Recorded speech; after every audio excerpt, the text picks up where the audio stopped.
It was late spring around the month of May when I landed a full-time position at my local Burger King. The Burger King was about a 15-minute walk from my apartment complex, so getting there wasn't so dreadful of a commute compared to my previous locations of employment. Like I said before, I was a recent hiree, so I was at the stage of getting used to the workplace. The job consisted of tasks such as making food at a fast rate, doing the usual customer service at the drive-thru window and front counter, and of course, the everyday maintenance work around the restaurant to help keep the cleanliness at a reasonable standard. I personally found everything about the job fine, except for the night shifts that my boss would occasionally schedule for me. I unfortunately had to take every shift handed to me, as I was the newbie of the workplace who didn't have the same seniority that the other staff had. I would usually work alongside my coworker Jeff, who was also a new hiree and happened to be around the same age group as myself. We got along pretty well as he was a humorous, witty kind of guy who would often crack jokes and do silly pranks just to make the lengthy shifts go by. Well, at least with the exception of this older gentleman named Bob. Our boss usually scheduled Bob to work with us during the weekends, including Fridays, as we tend to garner more customers around that time. I honestly felt uncomfortable every time Bob was around, as he always gave me an unsettling smirk and would flirtatiously wink at me whenever Jeff or myself would make eye contact with him. I was honestly convinced he had a thing for young males such as myself, so I did my best to stay professional and be cordial during our work shifts. I remember during one of the day shifts, I went to go use the urinal in the men's washroom, only to see it being occupied by none other than Bob. Our washroom was quite small and only consisted of one toilet and one urinal stall, so there was a high probability that you were bound to wait till someone was done doing their business. What made things worse was how this was the only men's washroom in the facility, so that meant that it was what our employees used alongside the hordes of customers that came in and out of the restaurant. Looking at the toilet from a distance always made me want to puke, as the toilet seat was usually covered with disgusting fluids and, more often than not, was rarely flushed by the last person doing a number two. I personally despised using the washroom here and only came here strictly for the urinal and nothing else. As I waited for Bob to finish his business, I could recall him looking back at me while simultaneously peeing. I casually drifted my eyes away from him and pretended that I was checking myself out in the mirror by the sink. The atmosphere in the room suddenly became extremely unpleasant and awkward. As much as I avoided making eye contact with this weirdo, I could feel his eyeballs latching onto me, like he was giving me some kind of death stare from hell. I remained composed and continued to keep my eyes glued to the mirror. Through my peripheral vision, I could still make out that he was looking at me, except he was now sticking his tongue out while licking the bottom of his lips, as if my appearance made him parched. I remember contemplating whether I should just wait outside, or if I should just wait a couple more seconds for him to finish peeing. A million thoughts began to scramble inside my head, saying, why the hell does he keep looking at me? And who the hell pees for this long? Time began running slow, as each second passed by, when I began to realize that I couldn't hear him peeing at all. All I could hear was the ambient noise coming from the customers at the dining area, and my throbbing heartbeat beginning to slowly intensify the longer I stood in the washroom. I then slowly shifted my eyes directly at Bob and said, "Hey, are you done using the urinal?" "Does it look like I'm done, kid? I'm still standing here, aren't I?" "Dude, I need to pee. Do you mind hurrying up?" "Why would I hurry up? I'm just getting started, if you know what I mean. And I think you do." That's when I repulsively looked at Bob in a vile manner and proceeded to use the available toilet stall to do my business. I remember doing a number one while closing my eyes and holding my breath in, as I didn't want to see what feces or fecal matter lied within the toilet. After I was done, I used the tip of my shoe to flush the toilet and proceeded to wash my hands when I see Bob now occupying the sink. Again, I stood there waiting for him, as I can see him glancing towards my direction while washing his hands, saying, "Hey, the urinal's all yours, kid," and then disturbingly winks at me. I could now tell that he was intentionally taunting me and was trying to fish for a reaction for the sake of his sick pleasure. I don't need it anymore. I just need to wash my hands now. You want to wash your hands? Well, you're gonna have to wait, beautiful. Unless you want to share the sink with me. I'll just wait outside until you finish. Oh, no, you're not. You wouldn't want to serve Whoppers with those dirty hands now. Just wait a couple more seconds for me to wash my wrinkly old hands. Then you can wash yours after. Okay, beautiful? Stop calling me that. What the hell are you two yelling at? Get in the kitchen and make some Whoppers. We're behind on orders. Bob turned off the faucet and proceeded to exit past my boss while saying under his breath, I was just washing my hands, and the little boy yelled at me because he got too impatient. I then began to wash my hands as my boss casually approached me in whispers. Hey, Russ, don't mind Bob. He's been working here for a while and can be a little weird sometimes. I hope everything's okay. Yeah, everything's fine. He definitely is something else. Don't worry, kiddo. I do plan to have him do some other work besides the kitchen soon. Thanks, boss. I hope that can happen sooner rather than later. Several days after this incident, I remembered watching TV in my living room just before leaving my house for work, except this time I was scheduled for a night shift. The time was approximately 9 p.m. when I left my house and began to walk towards the Burger King. As I approached the front of the building, I could see a Burger King mascot standing outside of it, while waving his arms back and forth like he was attempting to attract more customers. I found this quite bizarre considering I wasn't expecting to see such a thing when entering work. I remembered approaching the front door as the mascot intentionally blocked my entry. Do you work here?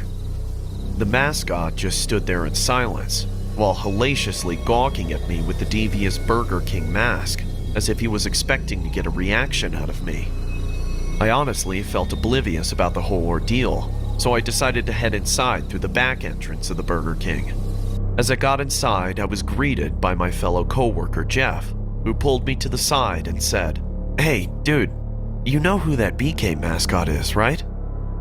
No. Who is it? It's Bob. The boss gave him the gig so he could potentially attract more customers, but from the looks of it, I think he's scaring everyone away. Well, at least he's not in the kitchen with us anymore. Yeah, he should be heading home soon anyway. His shift is basically almost done. Thank God for that. About an hour into my shift, it was just me and my friend Jeff running the kitchen and drive-thru orders. The indoor dining area was closed due to after hours, so we basically had the whole restaurant to ourselves. I could recall Jeff excusing himself to use the washroom while I continued to watch YouTube videos on my cell phone while awaiting the next drive-thru customer. I remember slightly drifting off to sleep when I see the same Burger King mascot make an appearance. Bob? What the hell are you doing here? I then noticed the mascot holding a large kitchen knife while slowly raising it in the air as if he was preparing to potentially stab me. I shouted, Get the hell away from me or I'm calling the cops! Help! Somebody please help me! I contemplated on jumping out the drive-thru window, but instead took a more sinister approach by grabbing the kitchen knife conveniently sitting next to the deep fryer. I raised the knife up with my trembling hand, as if I was ready to fight for my life.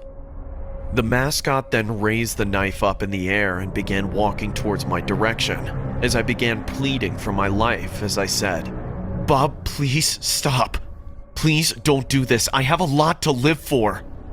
That's when the mascot miraculously slips on the ground from the lettuce scattered all over the ground, as the knife he was holding slides out of reach. I then stood on top of the mascot and yelled, This is why they call it Burger King foot lettuce! And began repeatedly stabbing through the chest area of the costume. It's just self-defense. He was trying to kill me first. There's no way in hell I'm going to jail today. Kid, what the hell are you doing? That's when I slid the Burger King mask off who I thought was Bob, only to see my friend Jeff. It was just a prank. No, no, no! Ah!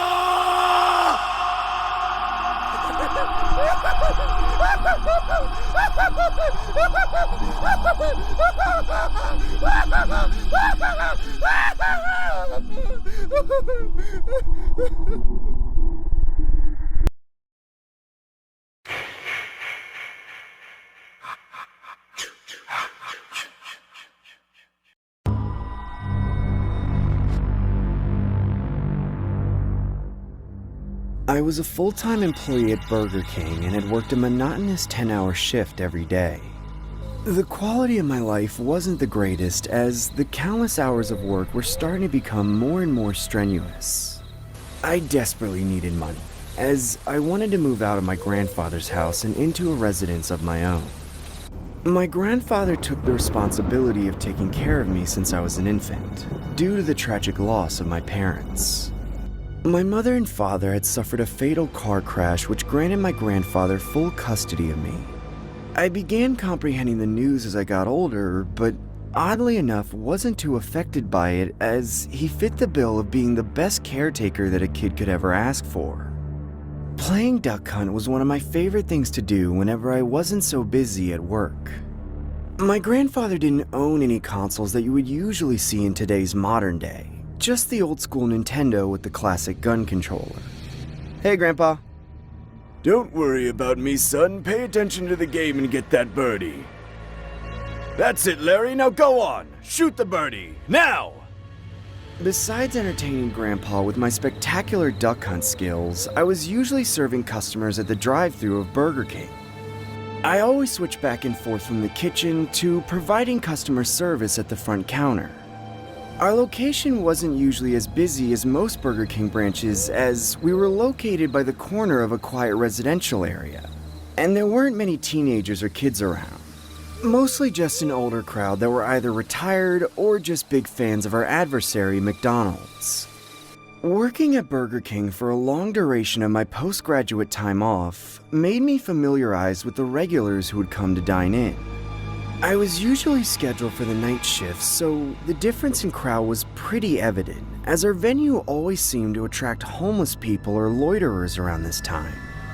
Then there was this one guy who would always arrive around 9 p.m. every evening dressed as a Burger King mascot. It was pretty evident this guy was either some crazy lunatic or just a really huge Burger King fan who wanted to look the part. I always got a few laughs and giggles every time I saw him, as the mock-up of the Burger King mascot was pretty accurate but at the same time outlandish. As impressive as his getup was, I was more intrigued by the absurd orders he usually requested.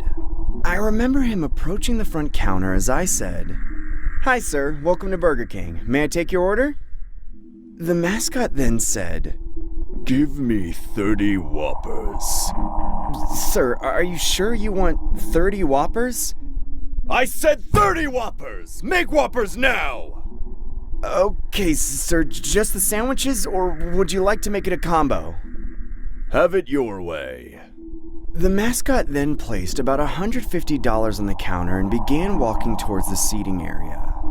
I recall him sitting in one of the booths as the employees in the back began preparing the 30 Whoppers. About 10 minutes later, I bring the stack of Whoppers on a tray towards the mascot's table and notice he had his cell phone held up by a salt shaker with the video camera recording. I placed the tray down and casually walked back behind the front counter. I then saw the mascot completely demolish the Whoppers one by one. It appeared he was either filming a mukbang or just had a preposterous craving for Whoppers.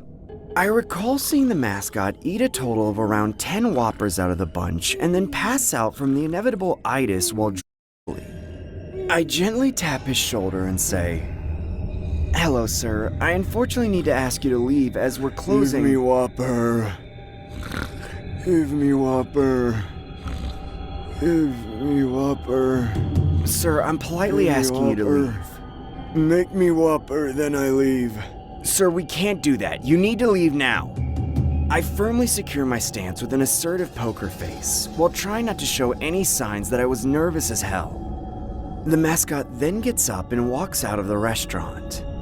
Calling an Uber was completely necessary, as I wanted to avoid potentially being seen by that weirdo on the street or public transit. The time was roughly 1 a.m. when I made it home and immediately got in the shower. My paranoia began setting in, as all I could hear was weird noises coming from outside my shower curtain.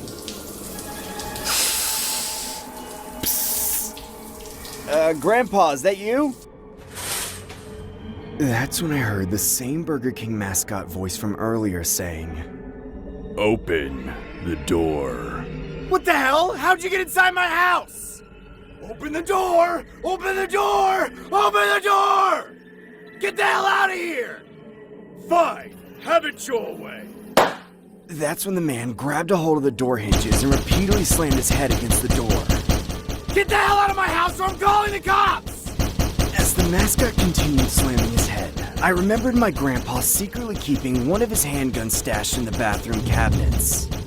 I took it out and pointed it towards the door as I said, Please don't make me do this. Please just go. I have a lot to live for." Here's Johnny! The mascot successfully plummets his head through the door. Just then, I see my grandpa standing next to me. I shout, Grandpa, help me! That's it, Larry. Now go on. Shoot the birdie. Now! I pulled the trigger and said, Look, Grandpa, I did it! I killed the birdie! Aren't you proud of your grandson? I still got it, don't I?